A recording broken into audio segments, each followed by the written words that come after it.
Hola a todos, buenos días o buenas tardes. Mi nombre es Darwin Yadir Soriano Reyes. Soy estudiante de Ingeniería en Alimentos en la Facultad de Ingeniería Química de la UAP.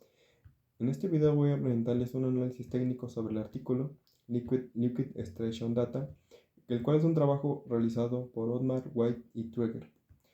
Como introducción tenemos que el artículo analiza la importancia de los datos físico-químicos en los procesos de extracción líquido-líquido, especialmente para el diseño y desarrollo de equipos industriales. Los autores explican que estos procesos requieren conocer propiedades como la solubilidad mutua, las curvas de distribución y los coeficientes de partición entre diferentes líquidos.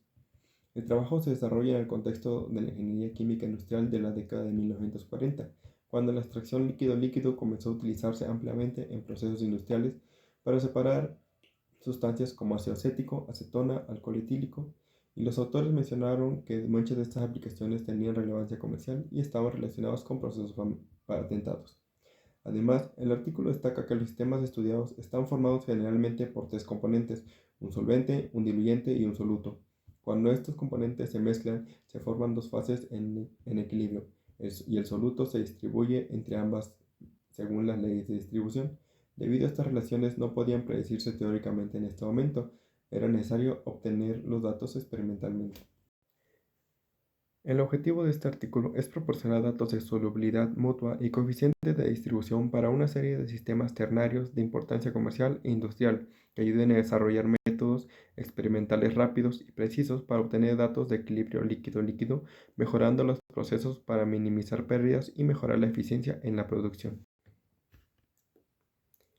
La investigación se realizó de manera experimental. Los autores propusieron dos métodos principales para obtener los datos de los sistemas ternarios, para poder determinar las curvas de solubilidad mediante los sistemas estudiados. De los métodos están el método analítico y el método sintético o de titulación, los cuales explicaremos después. En el método analítico se separaban las dos fases líquidas en equilibrio y posteriormente se analizaba químicamente la concentración del soluto en cada fase. Un ejemplo de ellos es el ácido acético, el cual era determinado mediante titulación. Con estas mediciones se construían las curvas de distribución, las líneas de equilibrio y las curvas de concentración.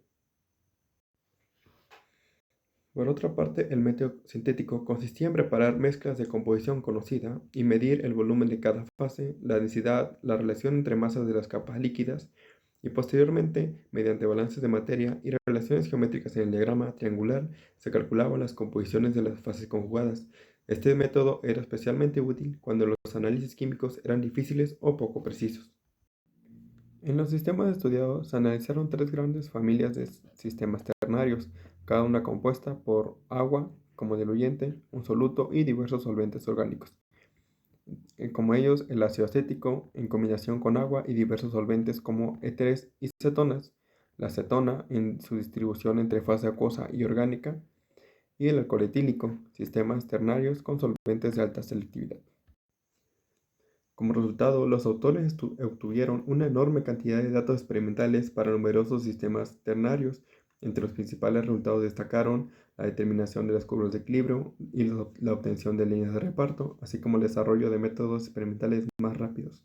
También demostraron que los diagramas ternarios son herramientas extremadamente útiles para visualizar el comportamiento de los sistemas complejos. También demostraron que la extracción líquido-líquido depende directamente de la afinidad química del soluto por cada fase. Algunos solventes mostraron una elevada capacidad para extraer ácido acético o acetona, mientras otros fueron menos eficientes. Además, el estudio permitió comprobar que las composiciones de equilibrio cambian continuamente, las líneas de reparto no son paralelas y el equilibrio depende fuertemente de la composición global. Esto confirma la necesidad de obtener datos experimentales específicos para cada sistema industrial. Para lograr la determinación de las curvas de solubilidad, los investigadores mezclaban cantidades conocidas de solvente y diluyente, agregando posteriormente un tercer componente, hasta observar turbidez, indicando la formación de una segunda fase líquida, la cual permitía localizar puntos de equilibrio sobre el diagrama ternario. Los datos se representaban gráficamente mediante diagramas triangulares, los cuales explicaremos en breve. Como primera imagen tenemos el diagrama ternario típico, el cual representa el equilibrio de las fases para el sistema ácido acético, agua y éter isopropílico. Como primer punto tenemos los vértices, el cual son las coordenadas triangulares, donde cada vértice representa un componente al 100%. El vértice superior C representa el ácido acético como el soluto, el vértice derecho al agua como el diluyente y el vértice A el éter isopropílico como el solvente. También tenemos la curva de solubilidad mutua o la campana binodal. Esta es una línea curva, la cual divide el gráfico en dos regiones críticas.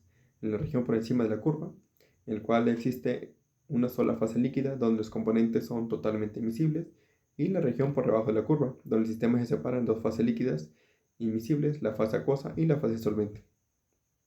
Tenemos la línea de reparto o las tight lines, las cuales son líneas que cruzan el área de dos fases, como las líneas ED y SM. La función de estas líneas es conectar las mezclas en equilibrio térmico. Un ejemplo es que si tienes una mezcla global en el punto W, esta se va a separar de manera espontánea en una capa de composición E como fase solvente y otra capa de composición D como fase acuosa.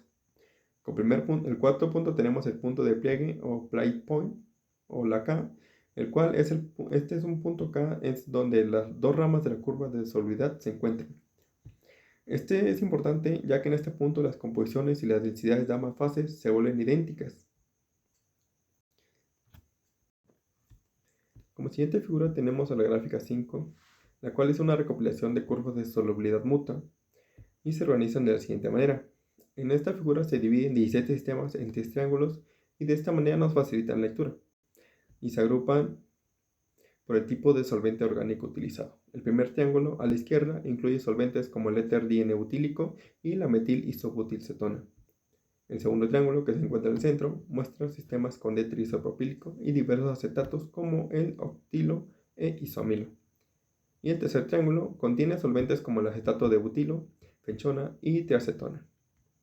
Para interpretar las alturas de las curvas, tenemos las curvas altas, las cuales indican que el solvente tiene una alta tolerancia al soluto antes de volverse una sola fase, y las curvas bajas, las cuales representan solventes que se mezclan muy fácilmente con el agua y el ácido. Esto es de mucha utilidad para la extracción del ácido acético, ya que permiten predecir dos factores críticos: la selectividad, la cual es la tendencia de las ramas de la curva a elevarse cerca de los ejes del 0% solvente al 0% diluyente, lo cual indica que el solvente disuelve muy poca agua, y la capacidad, la cual es el punto más alto de cada curva, donde se marca el límite de concentración del soluto que el sistema puede procesar antes de perder la capacidad de formar dos capas inmiscibles. En la gráfica 8 nos muestra la curva de distribución de equilibrio para el ácido acético entre el agua y varios solventes orgánicos. Para entender esta gráfica tenemos que tener en cuenta las variables, las cuales están en el eje horizontal X, nos muestra el porcentaje en peso de ácido acético en la fase acuosa, y el eje vertical Y, nos cual muestra el porcentaje en peso del ácido acético en la fase solvente. Para interpretar esta gráfica, cada línea numerada viene a representar un solvente distinto. Un ejemplo, el número 1 es el éter isopropílico y el 12 es el metil isobutilcetona. Entre más vertical o más alta sea la curva, es más eficiente el solvente. Esto significa que el ácido acético prefiere, se podría decir, que migrar hacia el solvente incluso si hay poca concentración en el agua. Y también tenemos la selectividad.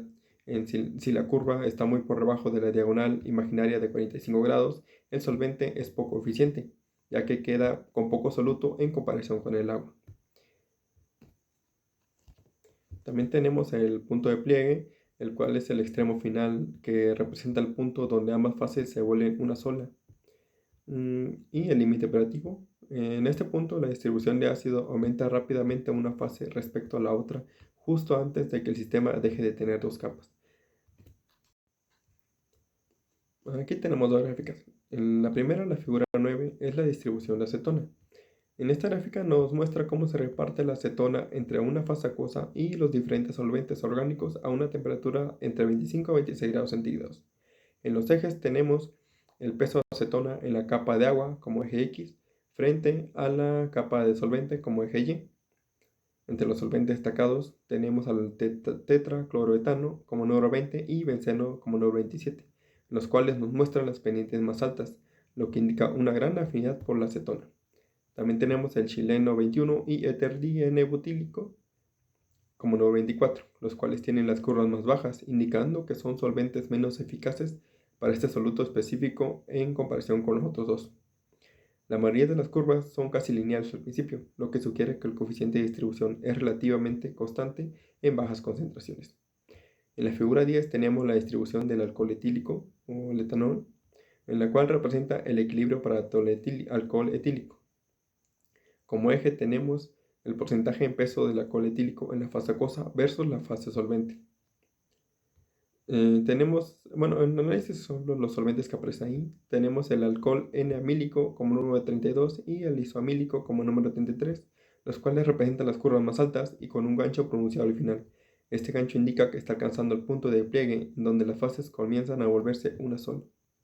Y el éter N-butílico como número 30, este solvente es menos eficiente de este grupo, ya que muestra una capacidad de extracción muy baja para el etanol porque como podemos ver, la curva está muy pegada al eje X.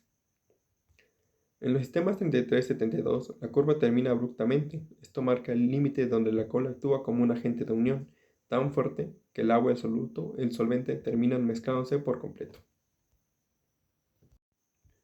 Como conclusión de los autores tenemos que la obtención de datos experimentales de equilibrio es indispensable para determinar la habilidad técnica y económica de cualquier proceso de extracción.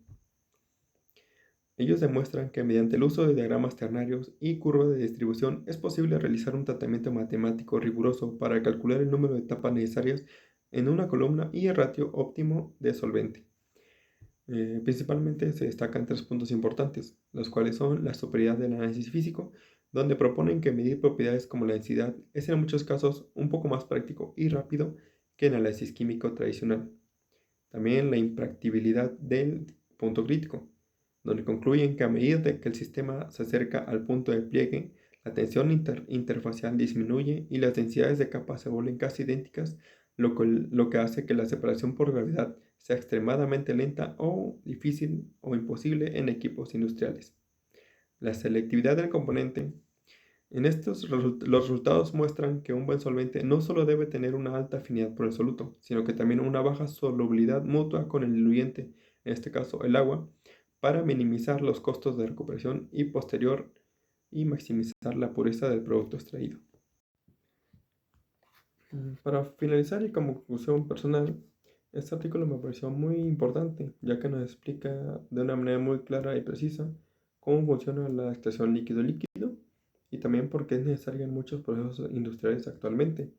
También me ayudó a comprender la importancia de los diagramas de equilibrio, especialmente al elegir correctamente el solvente que vayamos a utilizar y de cuánta cantidad usaremos. De esta manera lograremos tener separaciones más eficientes, y esto es algo que tiene mucha relevancia en la carrera de ingeniería de alimentos, en muchos de los procesos que se usan en la industria. Sería todo.